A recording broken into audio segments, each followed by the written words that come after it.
আবৃত্তি এখানে এসো, আবৃত্তি।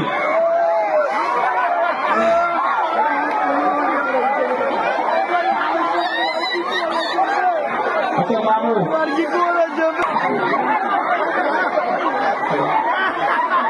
আর যারা বাকি আছে তাড়াতাড়ি নামো। 5 মিনিট সময় দিচ্ছি তোমাদেরকে, তাড়াতাড়ি নামো। মাঠের ভেতরে কেউ ঢুকে কেউ পুরোনো ফটো তুলবে না। ফটো তোলার জন্য তোমাদেরকে সময় দেবো। এখন দাঁড়াও, যখন স্টার্ট করবে তখন তোমরা আরম্ভ করবে। এখন যে যেমন আছো তেমনই তোমরা দাঁড়াও। তোমাদেরকে যখন আরম্ভ করবে তখন তোমরা যে যার অভিনয় যে আরম্ভ করবে। আর কেউ যদি থাকো তাড়াতাড়ি এসো, 5 মিনিট সময় দিচ্ছি তোমাদেরকে। আগে বলছি আগে বলছি আগে বলছি আছে বাংলার খুব সুন্দর ছেড়ে তুমি।